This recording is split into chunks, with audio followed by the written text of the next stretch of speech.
Magandang umaga po mga kabayan, magandang araw din po sa inyong lahat. Naway safe po ang lahat. Ngayon po ay maghihintay po sa bagyong maghahanda po ako at tatapusin ko na po yung paglilinis po dito sa bakuran at matapos na po yung pagbrush po sa paligid para hindi po madulas. Kung sakaling may bagyo at may ayusin po kung hindi po malumot yung gilid ng bahay at yung mga sanga po ng puno na ayos na po. Naayos na rin po yung mga kahoy at samahan po ninyo ako. Naway safe po lahat, lalo na po sa mga kabayan po natin dito sa Pilipinas. Magkaisa po tayo.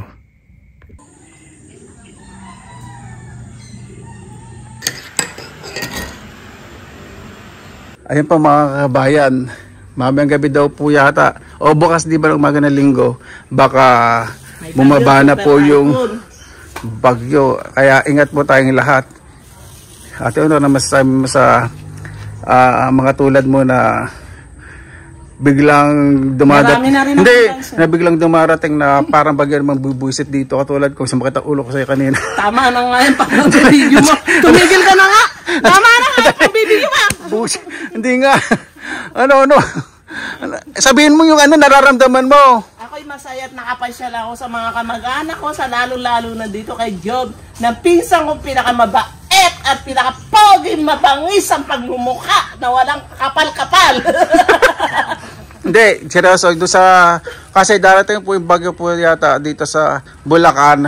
Nagre-relax lang po, nag-joke lang po kaming magpipis. Dinadaan lang napis kasi hindi po namin alam kung ano po ang mangyayari mamayang gabi o kaya bukas ng maaga sa bagyo. Sila Ate Honor po, syempre kamustahan po kami, tingkuwi po ako dito. Ayan, inubos po yung mga tanim kong gulay. Sabi, di ba ako nabili po sa palengke para may stock ako. Yung mga stock po, ayan, tinira niya na. Gabi lang yan. Oo nga, kasi babagay, di ba kailangan mag-stock ng mga Ulong gabi, sa ilalim, meron pa yan. Ako, pag maniwala dyan. Kaya ni daing.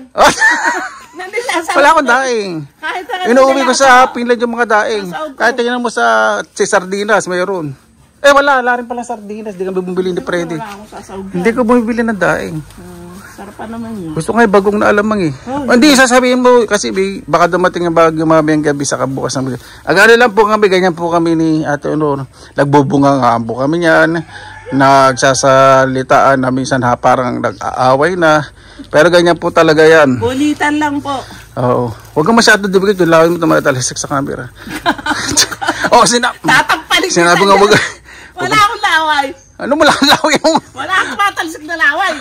Hindi, seryoso na nga tayo.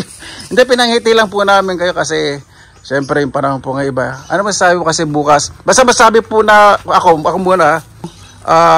Sa mga sasabihin ko po, sasabihin natin sa mga kababayan, hindi mga bisita rito. Mag-ingat po kayo. Ako muna, huwag kang magsasalita. Kailangan po may tubig, may gamot, flashlight. Kung may power bank po kayo, i-full charge po na yun. Parang kaysa may emergency kung malalobat, tulong kuryente. Importante po, tubig. Maganda po kayo. Pagkain. Tapos, kung alamin nyo po yung mga evacuation center na malapit.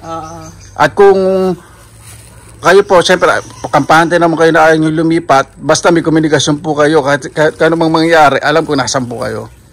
Tama po yun. Sa mga sinasabi. Hindi, ikaw yun, sasabihin seryoso. Mag-ipon po kayo ng nyo, kung halimbawa man tumama sa atin ng bagyo. Iba na po yung nakahanda at nakaprepare po tayo. Tulad ng mga sakuna. Hindi, sa bahay, ano yung mga dapat yan? Magbigay ka ng example. Ngayon nga, tubig. Number 1 po yun. Mga kandila, yan. Ayun, kandila. Mga pagkain. Huwag po kayong pawawala. Basta importante rin, may kombinasyon sa mahal sa buhay, lalo yung mga nasa abroad. Di ba? Kailangan ingat po kayo palagi nung nasa abroad, mag-iingat din po kayo. Kasi kami po dito, kailangan may komunikasyon din po yung kababayan po natin dito sa Pilis, mga nasa abroad, sa mga nag-aalalad. Ako po ngayon, sakali, baka hindi po ako mapagkatulog kasi mamaya po, gabi o kaya madaling araw, darating po yung bagyo po dito sa Bulacan. Apo. Paano po? Ingat po. Thank you po. Ayan po mga kabayan. Maalulong na po yung mga aso saka yung mga ibon, kalapati. Nagingay na po. Hindi ko pa naman. Kasi may sinasabi daw po mas nararamdaman daw po ng mga hayop po yung darating na kalamidad. Na-discover na po itong daan maayos. So kung sakasaling uulan, hindi na madulas. Dali lang po. Tabi ko lang po itong pandil. Ay, gapok na pala. Tabi ko lang po rito. Sumusa na po. Totoo po yun. Tsaka mga insekto. Lalo na pagtagulan sa mga insekto, di ba maglalabasan. Mas nararamdaman daw po ng mga hayop, mga insekto, mga darating po na kalamidad. Totoo po yun. Lalo na yung mga aso, mga manok, titilaok. Ngayon medyo mahangin-hangin na po kasi kanina napaka tahimik po. Ngayon gumagalaw na po yung wala pa naman po ditong maitim na ulap. Baka hindi po mapagkatulog ngayong gabi. Kanina naidlip naman po ako. Yan, malinis na po itong mga daanan. Escoba na. Brush lang po yung pinakita ko po kahapon. At mabilis na matuyo kasi umaraw. Nakakapag-alala po syempre dahil yung darating pong bagyo ngayon ay hindi po biro. Dahil buong Pilipinas po ang nasasakop. Ayan po mga kabayan. Bago po dumating yung bagyo, lilinisin ko po muna itong mga halaman ko po, namatay na alimbong. Pero yung chive spring onion, boy pa po. Magtatanim po ako dito ng kasi 2 ban. So kung may kangkong ko dito, masarap pong umanis at madaling linisin. Linisin ko po muna to. Ito muna kasi dito yung mga itong tibig o pakil. Ito, tama tibig nga. Tama kasi itong lupa na to eh. Itong alimbong, patayin ko na kasi.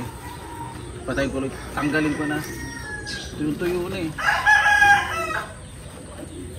Sayang po kasi kapag tatapon ko yung tangkay ng kangkong. Yung mga kangkong kasi dito nalubog nung nagbaka po. So ito mataas.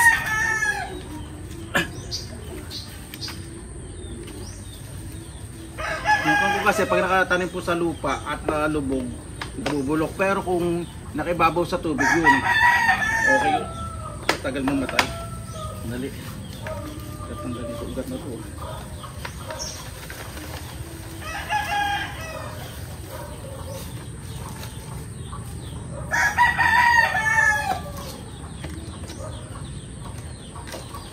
Ngayon medyo mainit pa po kaya sinasamantala ko po yung paglilinis. Hindi lang paglilinis din po, syempre tanim din po ko ng mga gulay na mapapakinabangan bago ko umalis dito.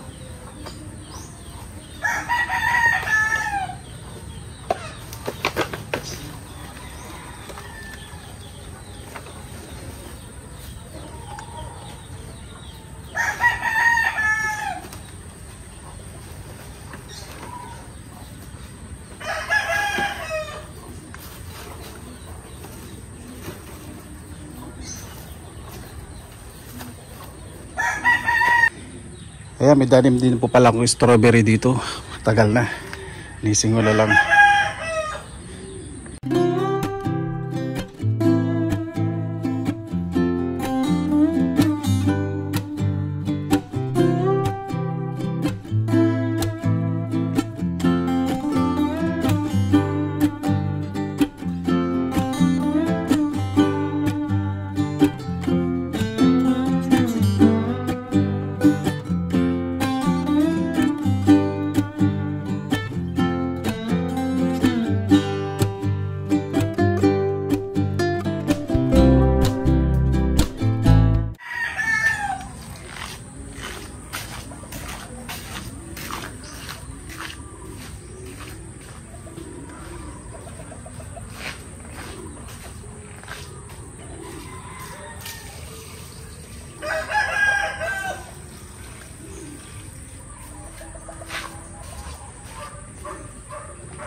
Ayan po mga kabayan, mag-alas 7 na po ng gabi.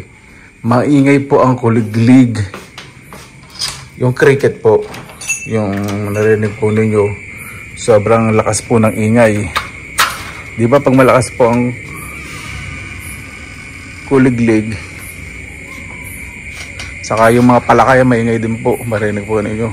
Palakas saka kuliglig nagkasabay. Di ba pag ganyan po may darating pong malakas na ulan.